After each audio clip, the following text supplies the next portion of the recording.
정배열이냐, 정고점을 돌파 못한 기간이 얼마나 됐냐, 그리고 며칠 입형해서 지지를 했냐. 네. 이 정도만 봐도 네. 강한 상승 추세의 종목인지 약한 종목인지 식별을 바로 가능하거든요.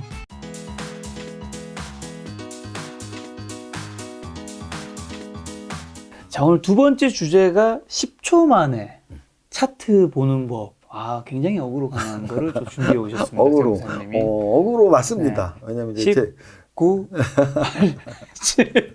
어떤 건가요, 내용? 이제 그 10초가 네. 사실 제가 설명을 하면은 1분이 될 수도 있죠. 아, 그죠, 그죠. 근데 이제 저 혼자 보면 저는 거짓말 안 하고 네. 3초 정도 봅니다. 3초. 근데 그게 굉장히 오랜 습관인데요. 네. 증권사 프로그램에는 요즘에 이제 저도 뭐 네. 자동 돌려보기는 잘 안 해요. 메뉴가 어디인지 기억도 안 날 때가 있어요. 네. 근데 초보 때는 아까 제가 말한 초보, 20대 후반 창창할 때 네. 하루에 자는 시간 4-5시간 빼고 20시간은 주식만 생각할 때 그때는 2,000 종목까지는 안 됐고 한 1,000 종목 됐겠죠. 1,000 종목도 안 됐던 것 같은데 한 700-800 종목. 근데 그 당시에도 이렇게 돌려보기 기능이 있었어요. 그러면은 처음에 한 10초 정도로 설정해서 봤죠. 그럼 생각해 보세요. 뭐 예를 들어 800 종목이라고 하면 600 종목이라고 하죠. 계산을 암산하기 편하게. 600 종목 10초면은 6,000초잖아요. 6,000초. 6,000초면은 1분은 60초. 1분에 60초니까 100분이요, 100분. 100분. 네. 1시간 30분. 1시간 30분. 아, 40분. 하루에 1시간 40분 투자해서 네. 차트 도사가 된 거죠. 네. 왜냐하면 차트라는 게 그래요, 저는. 차트는 그냥 종합적으로 한눈에 평가하는 게 맞다고 보거든요. 마치 명화 감상을 하듯이. 우리가 명화 감상을 할 때 이렇게 큰 캔버스의 구석구석을 보면서 저기 1cm, 저기 1cm, 저기 1cm 이렇게 보지 않거든요. 한눈에 딱 보면서 아, 그림 좋다. 그게 그림 감상이거든요. 마찬가지로 차트도 저는 그렇게 봐요. 근데 그게 의미가 있는 게 뭐냐면 차트 분석을 할 때 하나만 볼 줄 알면 돼요. 상승, 우상향 차트인 상승 추세 차트이냐. 네. 또는 아래로 하락하고 있는 하락 추세 역배열 차트이냐. 상승 추세 정배열 차트이냐. 하락 추세 역배열 차트이냐. 아니면 그 중간인 네. 그냥 비추세 왔다 갔다 왔다 갔다 네. 비추세냐. 이 세 가지만 구분할 줄 알면 되거든요. 네. 그 세 가지는 정말 2초면 봐요. 네. 그러면 여러분들은 차트를 보면서 매일매일 보다 보면서 네. 보면 둘 중에 하나를 선택하는 기로가 올 겁니다. 매일 봤더니 정배열이 잘 가. 네. 그럼 정배열 차트를 좋아하게 되겠죠. 매일 봤더니 역배열이 더 좋네. 역배열 차트를 좋아하게 되겠죠. 근데 저는 정배열 차트를 좋아합니다. 네. 20년 동안 매일 봤는데 저는 정배열 차트가 훨씬 우월하다고 생각을 해요. 그래서 정배열 차트를 좋아해요. 그럼 정배열 차트는 한 4가지로 나눠볼 수 있어요. 역사적 신고가를 뚫고 가장 강한 위치의 차트. 그게 첫 번째고요. 두 번째는 역사적 신고가를 뚫고 가장 강했었는데 이렇게 조정을 받으면서 눌림목을 주고 있는 눌림목 차트. 네. 세 번째는 그렇게 눌림목 줬다가 역배열로 빠질 거 아니에요. 그럼 역배열로 갔다가 다시 정배열로 막 전환을 시작하는 차트. 네. 네 번째는 정배열로 전환이 다 끝나서 완전 정배열이 된 초입 국면. 저는 이렇게 4가지 차트를 좋아해요. 네. 모두 다 정배열 차트죠. 예를 들면 거래소 차트로 설명을 드릴게요. 여러분들이 지수 차트를 좀 볼 줄 알아야 되니까. 네. 예를 들면 요런 차트가 역사적 신고가를 뚫고 계속 가는 정배열 차트예요. 네. 이럴 때 이게 종목이건 지수건 그래 추세가 좋네 계속 가네 라고 생각하는 사람들은 여기도 2,800이에요. 또는 여기 2,600이고 이것도 다 역사적 신고가거든요. 그쵸. 그러면 신고가를 무서워하는 사람들은 여기서 인버스 고퍼스를 샀을 거란 말이에요. 네. 여기서 인버스 고퍼스 하는 사람들은 다 아웃됐어요. 다. 신고가를 무시하는 거죠. 신고가는 그들을 뒤로 하고 나 무시하냐 나 신고가인데 그러면서 신고가를 뚫고 계속 가는 거예요. 그래서 아직까지도 오고 있죠. 그래서 3,300까지 갔었죠. 그 3,300의 최고점이 바로 6월 달 말 이때예요. 그게 첫 번째 제가 좋아하는 차트가 신고가 차트. 두 번째는 눌림목 차트는 뭐냐면 신고가를 쳤잖아요. 여기 신고가를 쳤죠. 이렇게 눌러주네요. 어디서 61선을 근데 깼죠. 깨면은 눌림목에 실패한 거예요. 근데 일시적으로 깨는 건 실패라고 하진 않아요. 근데 보니까 여기서는 좀 지탱을 해주죠. 네. 요런 데를 포인트로 잡는 거죠. 요런 때, 더 안 빠지네? 이평선을 지지하고 안 빠지네? 네. 라고 하는 게 바로 눌림목 차트고, 그리고 눌림목 차트에서 하면은 또 이렇게 우상향을 하는 경우가 있어요. 네. 가장 최근에 나온 눌림목은 바로 201선 눌림목이죠. 121선은 그냥 쉽게 깼거든요. 201선 안 깼잖아요. 네. 지켜줬다는 얘기예요. 지켜주니까 좀 올라가고 있죠. 그래서 제가 좋아하는 두 번째 차트는 정배열에서 신고가 뚫었다가 이렇게 쉬고 있을 때. 네. 근데 이평선 지지를 잘 받고 있는 거죠. 세 번째는 역배열 갔다가 정배열 전환 차트는 작년 코로나를 보면 돼요. 자, 여기서 이제 꺾였죠. 네. 꺾여서 완전 역배열이 됐습니다. 그런데 완전 역배열이 됐는데 정배열로 가려면 어떻게 해야 돼요? 여기를 뚫고 가야죠. 여기를 뚫었어요. 2000을 뚫는 순간 얘는 정배열로 가겠다는 신호거든요. 그러면 2000에 샀어도 3전까지 50% 먹었잖아요. 그래서 이렇게 정배열로 전환하는 첫 번째. 그 다음에 이제 완전 정배열의 초기 국면은 뭐냐면, 완전 정배열의 초기가 어디겠어요? 5일, 20일, 60일, 120일, 200일이 완전 정배열로 됐다는 얘기는, 요 정도겠네요. 여기. 여기겠네요. 2100포인트. 네. 여기에요. 딱 정확히. 여기가 완전 정배열 처음 된 거예요. 완전 정배열 처음 됐을 때가 2100포인트다. 네. 이렇게 제가 좋아하는 차트가 네 가지예요. 근데 여러분들한테 이걸 좋아하라는 게 아니고, 제가 이렇게 달달 외우고 이런 차트를 좋아하게 된 건, 제가 20년 동안 매일 그림 감상하듯이 차트를 보면서 이런 차트에서는 이렇게 좋은 움직임이 나오네 라는 걸 공부한 거죠. 그럼 이제 다시 한번 10초 만에 차트 보는 법을 가르쳐 드릴게요. 여기 상당히 궁금한 게요. 그 신고가를 달성하고 있는 정배열 차트도 네. 좋긴 한데 네. 지금 역배열에서 정배열로 바뀌는 게 네. 이게 굉장히 폭이 크게 오르잖아요. 그렇죠. 근데 근데 이제 수익률이 이게 더 높을 수도 있을 것 같은데 이건 왜 좀 세 번째예요? 네 번째. 왜냐면 네. 이게 이제 저런 거예요. 추세라는 건 굉장히 좋은 확률로 나한테 승률을 줘요. 근데 수익은 아주 크진 않아요. 네. 왜냐면 많이 올라간 상태니까. 근데 작가님 말씀대로 역배열의 바닥에서는 당연히 수익률을 크게 주죠. 네. 다만 확률은 더 높지 않습니다. 성공 확률은. 왜냐면 페이크로 정배열 되는 척 하다가 안 되는 경우가 많거든요. 그래서 여기는 지금 정배열이 제대로 됐지만 안 될 수가 있어요. 안 되면 뭐 손절을 하든지 또 물려갖고 또 전저점까지 깰 수도 있는 그 위태위태한 거를 겪어야죠. 네. 그래서 상승 추세가 오래될수록 상승 추세가 더 진행될 확률이 높아지고 확률은 높아지니까 수익 날 확률은 높아지는데 네. 내가 먹을 폭은 작아지고 네. 반대로 역배열일 경우 또 역배열이 바닥일 경우에는 네. 내가 바닥을 잡아갖고 끝까지 가면 정말 뭐 크게 수익이 나지만 그 바닥이 아닐 확률이 높은 거죠. 요거는 수익률과 승률의 게임이에요. 승률을 높일 것이냐 아니면 수익률을 높일 것이냐. 근데 수익률이 높기만 하면 바닥 잡는 게 제일 좋은데 손실이 날 확률도 높기 때문인 거예요. 세무사님은 확률을 좀 더 중요시 여긴다. 네, 왜냐면은 더 쉬우니까. 우리가 차트 공부를 하는 이유는 두 가지예요. 추세를 확인하고 네. 반전을 예측하기 위해서요. 우리는 그 반전을 이 차트 공부에서 변곡점이라고 해요. 근데 추세는 이따가 제가 보여드리겠지만 정말 바보가 아니면 일주일만 봐도 얘는 올라가는 상승 추세, 얘는 내려가는 하락 추세 그냥 10초면 나와요. 5초면 나와, 2초면 나와. 그냥 보자마자. 근데 추세는 보자마자 나오니까 나는 추세를 확인을 쉽게 할 수 있어요. 네. 이제는 내가 아니고 여러분들이. 네. 근데 변곡점은 주식 신이 오고 주식 할아버지, 뭐 지리산에서 20년, 30년 차트 공부만 매일 한 사람이 와도 모른다는 얘기죠. 변곡점은 정말 예측을 하는 건데 그냥 50% 플러스 알파를 1, 2%를 높이기 위해서 예측을 하는 거예요. 네. 저는 변곡점을 맞출 확률이 60%는 말도 안 되고 한 50, 2, 3%만 돼도 그 사람은 주식에서 큰 돈을 벌 수 있다. 왜냐면 대바닥의 변곡만 있는 게 아니거든요. 이 변곡이라는 건 그러면 이렇게 분차트로 바꾸면 오늘 하루에도 변곡이 몇 번이 나와요. 여기가 변곡점 바닥이죠. 이 바닥을 잡을 줄 알면 바닥에서 사서 꼭지에서 팔잖아요. 변곡은 매일매일 나와요. 네. 그럼 단기 매매만 해도 매일 2, 3%, 5% 벌 수 있는 거죠.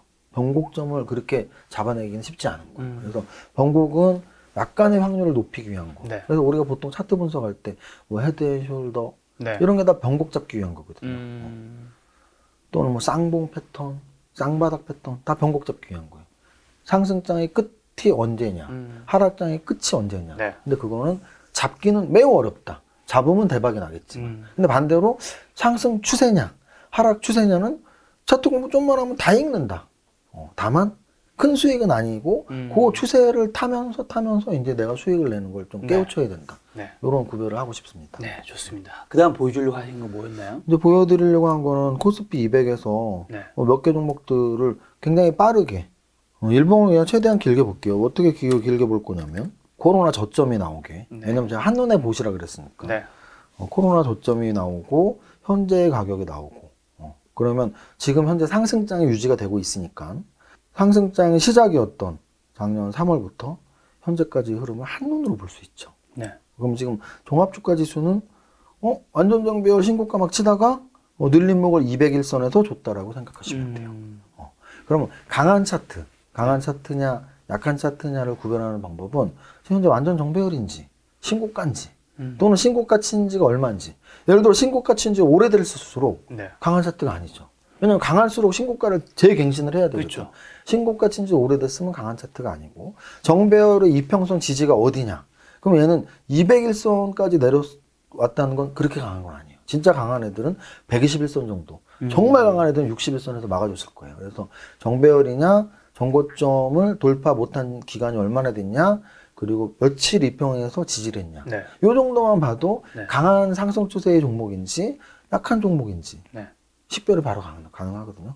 그러면 뭐 10초면 충분히 보는 네. 거죠. 그럼 제가 현재 코스피 200의 시총 큰 종목들을 보면서 어떤 종목들이 강한 정도의 차이를 제가 말씀드릴게요. 네. 자, 이게 지금 지수 이평선과 비교하면 확실히 알아요.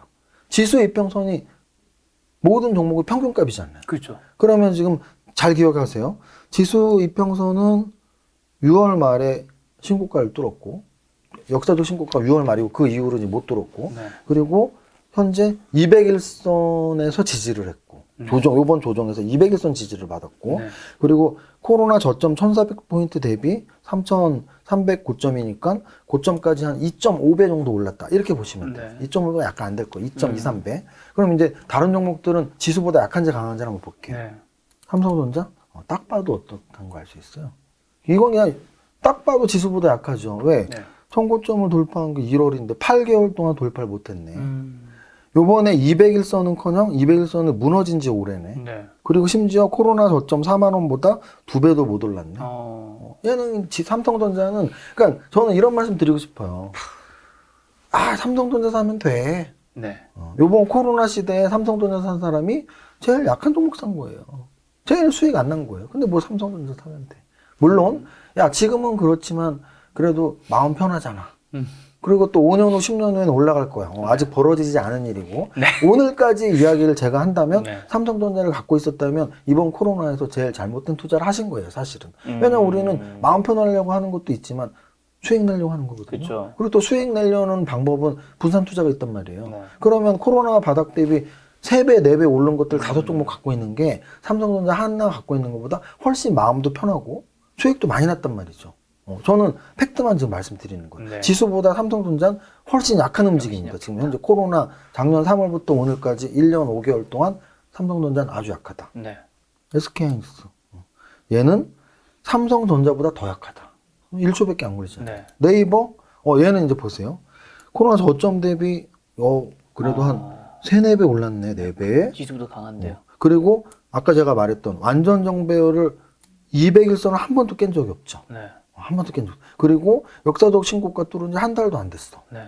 지수보다 강하고 굉장히 좋은 추세로 여전히. 그래서 제가 말하는 게 상승 추세 좋아하시는 분들은 이런 거 좋아하는 거예요.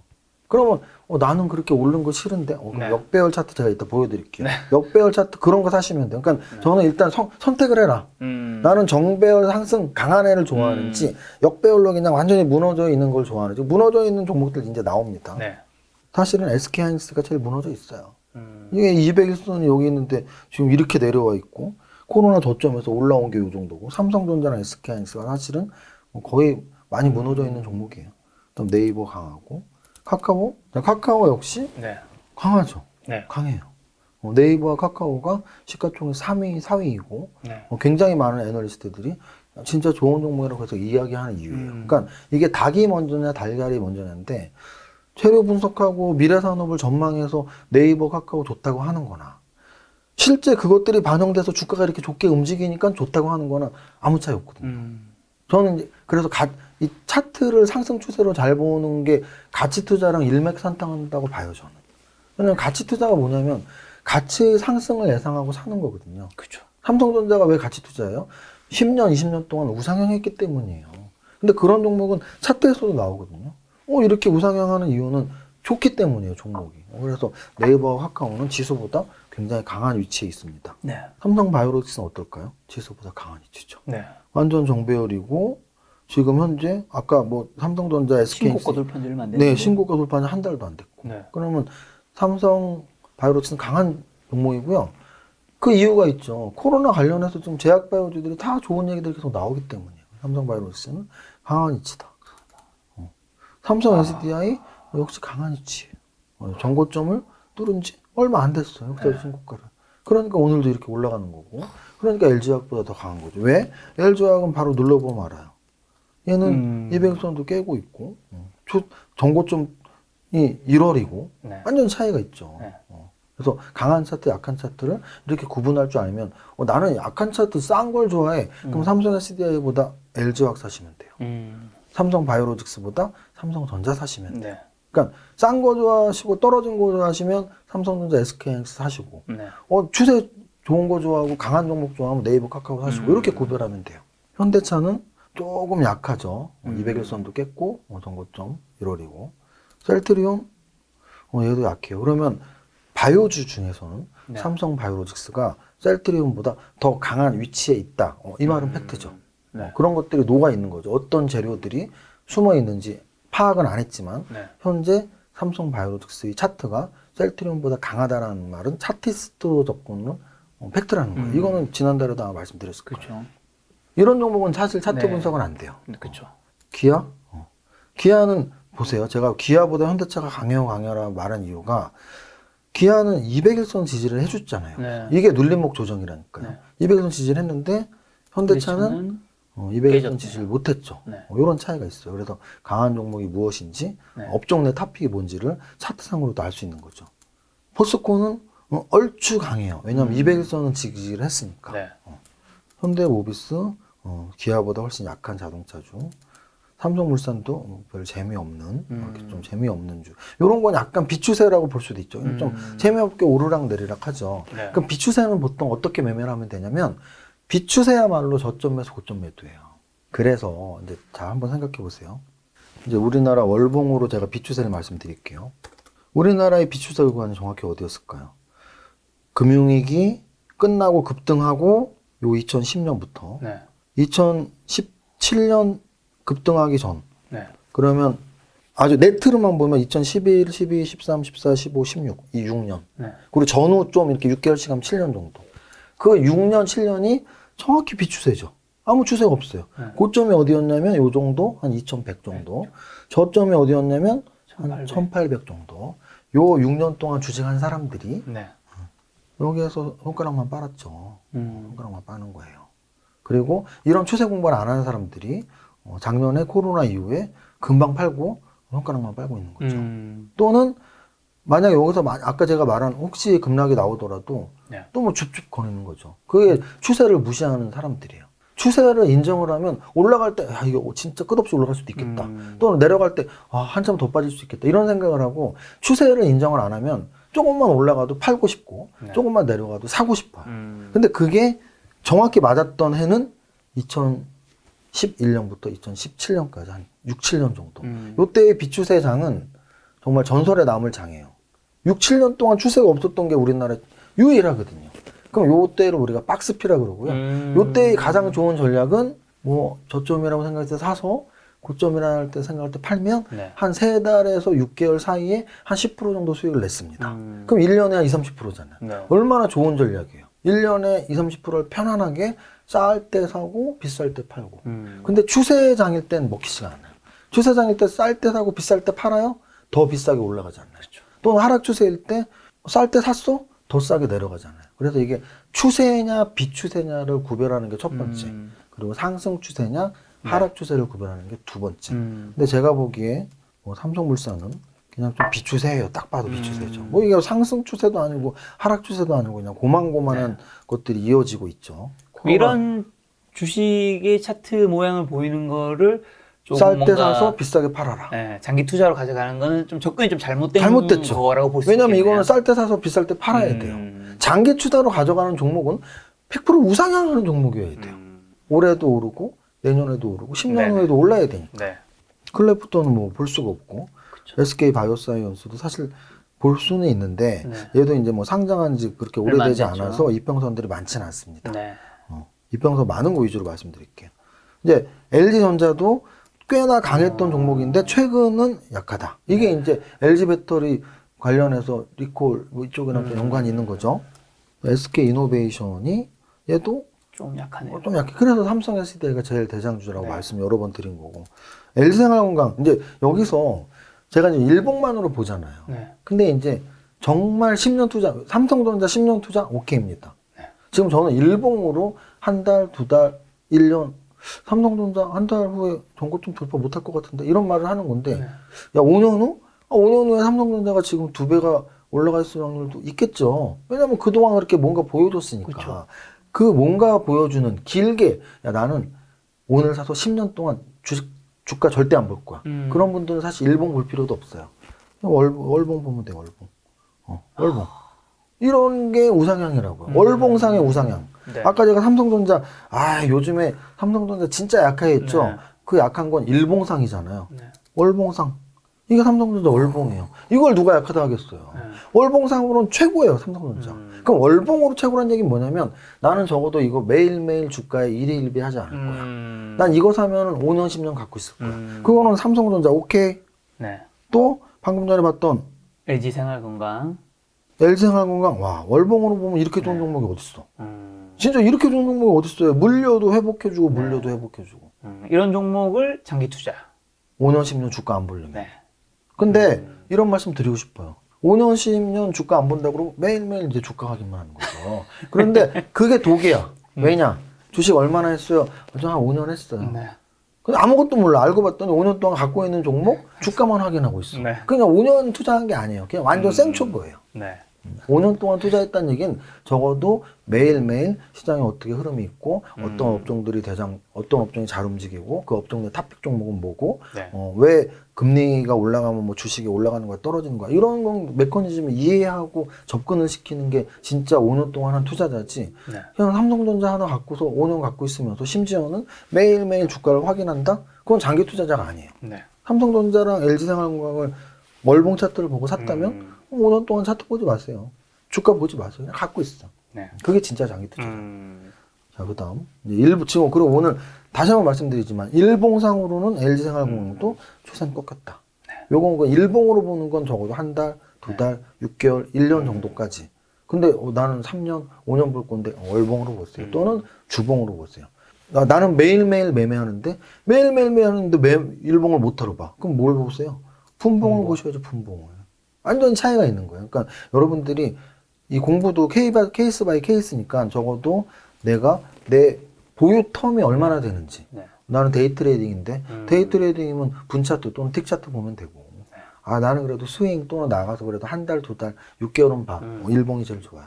근데 나는 한 1년이나 3년인데 주봉, 나가 월봉. 그러면 이게 보면 간단해요. KB금융 얘도 꽤나 약하진 않죠. 네. 오히려 삼성전자 SK인수보다 안 약해. 그죠? 얘는 좀 그런 거에 수혜를 받은 거죠. 금리 인상에 대한. 금리 인상 얘기 나올 때마다 버티고 하니까 안 빠지는 거예요. SK텔레콤도 200에서 안 깼죠. 그건 뭐 약하진 않아요. 200에서 뺀 애들보다 안 약한 거죠. 신한지주, SK. SK는 요게 이제 그런 거예요.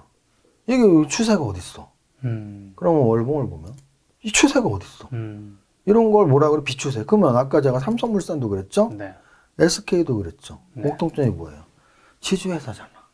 그래서 제가 지주회사는 별로예요 라고 자주 종목 상담을 할 때. 왜냐? 지주회사는 대비되는 개념이에요. 사업회사하고. 네. 이거는 제가 세무사이기 때문에 세무적으로도 늘 말씀드리는데 지주회사보다는 사업회사가 오르는 게 오너 입장에 좋단 말이에요. 너무 당연한 거예요. 네. 지주회사는 그 지분을 물려줘야 된단 말이에요. 그럼 올라가면 상속세나 증여세 더 내야 돼요. 하등 나한테 중요한 게 1도 없어. 그냥 사업회사가 기업이 커져야 돼요. 네. 세금도 안 내고 우리 그룹은 커지고 얼마나 좋아. 이거 너무 당연한 거라. 내가 오너라면이라고 상상을 하면 너무 이해가 쉽거든요. 야, 그럼 10종목 다 그래? 아니요. 10종목 중에 6개만 해도 이게 맞는 거잖아. 그쵸. 어차피 50% 알바니까. 근데 심지어 제가 지주회사, 사업회사 데이터를 많이 내봤는데 한 75%, 80%예요. 그럼 굳이 지주회사를 왜 사요? 80%의 확률로 사업회사가 더 좋은데. HMM. 자, 요거 이제 일봉으로 계속 봤으니까. 자, 이런 종목은 그러면 진짜 좋은 회사죠. 왜? 야, 코로나 저점에서 이렇게 많이 올랐고, 네. 심지어 얘는 너무 많이 올랐기 때문에 이격이 많이 벌어져 있으니까 200일선 가지도 않고 100일선 시팅했잖아요. 그러면 진짜 좋은 차트냐라고 하는데 저는 아까 말했던 조건 중에 하나가 더 있어요. 바닥 대비 얼마나 많이 올랐냐. 너무나 많이 오르면 좋은 건 아니죠. 왜? 아까 제가 말씀드렸지만 지수는 추세를 잘 파악하면 되는데 네. 개별 종목은 네. 너무나 떨어진다고 좋은 게 아니다. 왜? 상장 폐지 될 수 있으니까. 음. 너무나 하늘 끝까지 올라가도 좋은 건 아니에요. 아니 뭐 개별 종목이 무슨 천조 뭐 경까지 가나? 그렇지 않단 그럴 수 말이에요. 없죠. 그럴 수 없어요. 네. 시총이라는 건 분명히 부담이 있어. 제가 아까 카카오뱅크가 야 이거 시총 40조 좀 부담되겠는데 괜히 그런 생각하는 게 아니고 업종별 시총에 부담이 있다고. 근데 시총이 갑자기 얘가 지금 2만 원, 2천 원짜리가 네. 4만 원까지 20배가 올랐단 말이야. 네. 그럼 시총 부담이 있겠어 없겠어? 있겠죠. 네. 그럼 언젠가는 꼭지를 칠 것이고 고리 깊 산이 높으면 고리 깊다라는 게 주식에서는 네. 10배가 이상 20배나 올랐어. 얘는 한번 빠지면 꽤 흘러내리겠다. 이제 이런 생각을 해야 되는 거죠. 그래서 그 급등은 저점 대비 몇 배나 올랐냐로도 알 수 있고 또 하나는 요 이평선의 요 벌어진 정도가 이격이라 그래요. 이격이 많이 벌어진 건 너무 급등했네. 이렇게 이해할 수 있죠. 그럼 얘는 다 좋은데 너무 많이 오른 게 부담된다. 이렇게 생각하면 돼요.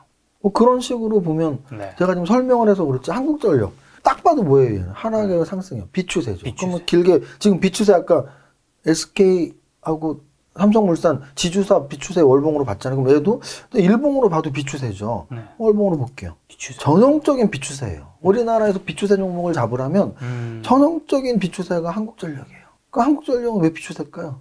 성장을 못하기 때문이에요. 그럼 비추세면 하락 추세는 아니네. 왜요? 안 망하기 때문이에요. 공기업이니까. 비추세라는 얘기는 하락 추세로 계속 가다가 상장 폐지가 돼야지 하락 추세인데 네. 얘는 끝없이 떨어질 수는 없어. 왜? 우리나라 전력을 담당하는 그렇죠. 공기업이니까. 대한민국 정부가 갖고 있으니까. 네. 망할 일은 없어. 다만 막 성장할 일도 없어요. 네. 그러니까 비추세를 형성하는 거예요. 그러면 적어도 비추세의 하단이죠. 네. 만약에 비추세 매매를 하시는 분들이라면 저점을 잘 잡아서 뭐 목표 수익만 20, 30%, 50%를 뭐 하루아침에 되는 건 아니지만 뭐 1년 정도 갖고 있으면 20% 먹을 것 같다? 네. 30% 먹을 것 같다? 생각으로 들어갈 수도 있어요. 근데 얘를 한국전력을 나는 5년 갖고 있을 거야. 그럼 5년 갖고 있으면 어떤 현상이 나오냐면 올라갔다 내려갔다를 반복하다가 5년 되는 날 내려가 있을 수도 있고 올라갈 수도 있죠. 왜? 비추세니까. 상승 추세는 5년 있다가 올라가는 확률이 높은 거. 하락 추세는 5년 있다 내려가 있을 확률이 높은 거. 비추세는 5년 있다가 어디에 있을지 모르는 거. 왜? 계속 오르락내리락 하니까. 그래서 비추세는 절대로 중장기 투자를 하는 게 아니고 네. 저점에서 사서 고점에서 파는 게 비추세다. 한국전력은 무조건 저점에서 고점 매도해야 될 종목입니다. 근데 한국전력은 비추세에다가 네. 사실 망할 수가 없기 때문에 네. 이런 거는 좀 많이 떨어졌을 때는 사도 괜찮겠네요. 그렇죠. 비추세는 싸게 사서 비싸게 파는 거니까 네. 야 얘는 오랜 기간을 봐도 예를 들어 이런 거죠. 야 오랜 기간 봐도 여기서 더 떨어지진 않잖아. 뭐 그런 생각이 있으시면 사도 됩니다. 다만 얘가 언제 오를지는 이제 알 수는 없는 거예요. 네. 비추세의 특징이에요. 뭐 갑자기 2년 있다 오를 수도 있고 네. 내년에 오를 수도 있고. 근데 이제 뭐 말씀하신 것처럼 부담은 없잖아. 뭐 이런 느낌으로 볼 수 있습니다. 망할 종목은 아니니까. 네. 예를 들어 이런 건 아까 HMM은 굉장히 급등하고 좋았지만 야, 흘러내리면 고리 깊을 수도 있잖아. 네. 뭐 이런 생각이 드는데 그렇죠. 한국전력은 야 얘가 뭐 떨어져봐야 얼마나 떨어지겠니. 그것도 또 일견 또 타당한 얘기니까. 근데 이제 착각하시면 안 되는 게 한국전력을 야 5년 10년 갖고 있으면 괜찮지 않아? 안 괜찮습니다. 그냥 싸게 샀었으면 비쌀 때 파세요. 그게 네. 1년 있다가 한 20% 30% 나오면 그때 파세요. 10년어치 갖고 있지 말고. 야, 차트에 따라 좀 장기 투자해야 될 것들 그런 것들을 고민하지 않고 바로 좀 알 수 있네요. 그렇죠. 이게 이제 10초 만에 차트 보는 법입니다. 아, 10초 이 만에. 정도까지 보면 될까요? 네, 좋습니다. 아, 이건 뭐 세무사님 말씀대로 진짜 뭐 한 10초 만에 사실 제가 제가 보겠네요. 제가 설명을 해서 그렇지. 네. 그냥 뭐 하나만 보는 거는 2, 네네. 3점은 돼요. 근데 이제 아까 말씀드렸지만 네. 시장의 흐름을 보고 업종을 보고 업종 대표적으로 볼 때는 네. 이렇게 봐도 된다. 네. 그런데 내가 살 종목을 볼 때 이렇게 보면 안 되죠. 안 되죠. 내가 살 종목은 이렇게 막 훑어보다가 이거 차트 괜찮은데? 그럼 그 다음부터는 일봉도 보고 주봉도 보고 월봉도 보고 재무제표도 보고 네. 재료도 보고 뭐 다 봐야지. 야 2초 만에 보고 야 이거 좋다 사자 이 뜻이 아니에요. 그러니까 필터링 기능인 거죠. 그쵸. 스크리닝 기능. 다 볼 수 없으니까 네. 짧게. 스크리닝 기능으로 야 예를 들어 지금 제가 본 게 코스피 200이라고 쳤을 때 코스피 200이 뭐냐면 200 종목이에요. 200 네. 종목. 그 200 종목이면 아까 말씀드렸지만 만약에 10초씩만 보면 네. 2000초잖아요. 2000초. 2000초면은 30분이 1800초니까 네. 30 뭐 한 2, 3분 되겠네요. 네. 그죠? 다 볼 수 있네. 2000초면은 33분이면 200종목을 봐요. 근데 네. 그 200종목이 그냥 200종목이 아니고 가장 중요한 거래소의 중요한 종목들이란 말이에요. 그럼 적어도 매일은 못 하더라도 네.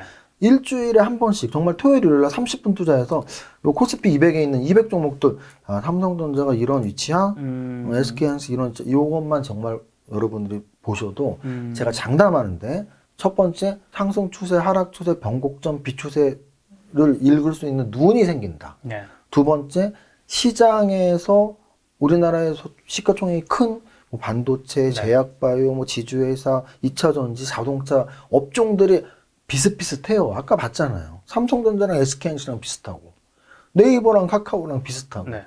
다 비슷비슷하잖아요. 그럼 그 업종의 힘을 알 수 있는 거죠. 업종의 힘을 시장 전체를 볼 수 있고 업종의 힘을 알 수 있고 업종 내의 탑픽 종목. 왜 제가 삼성 SDI를 계속 강조했겠어요. 가장 강하니까 차트가. 업종 내의 탑픽 종목을 알 수 있고 요거를 일주일에 30분 투자를 못한다 그러면 네. 그러면 사실은 아예 주식 투자에 관심이 없거나 네. 좀 융통성이 없는, 야, 차트가 뭐가 필요해. 근데 차트가 뭐가 필요하시는 분들이 그래서 주식 투자 잘하세요 이러면 꼭 이런 대답을 해요. 아, 제가 종목은 잘 보는데 타이밍을 못 잡아요. 네. 진짜 웃기는 얘기죠. 왜? 타이밍은 재무제표에서 잡나? 재무제표는 3개월에 한 번밖에 안 나오는데 타이밍을 못 잡는다는 얘기는 종목 선정 잘했는데 언제 팔아야 될지를 모른다는 얘기잖아요. 언제 팔아야 될지에 대한 타이밍은 결국 차트에서 잡는 거잖아요. 그러면은 타이밍을 못 잡으면 차트 공부를 해야 되는데 야, 차트가 무슨 의미가 있어? 나는 타이밍을 못 잡아. 이거 아이러니한 대답들을 하고 있는 거죠. 그래서 적어도 타이밍을 못 잡는다고 생각하시는 분들 네. 또는 시장 전체의 흐름을 내가 스스로 파악하고 빨리 좀 캐치하고 싶으신 분들은 코스피 200을 차트를 네. 일주일에 한 번만 봐도 정말 크게 실력이 될 겁니다. 우리 타이밍을 좀 알 수 있는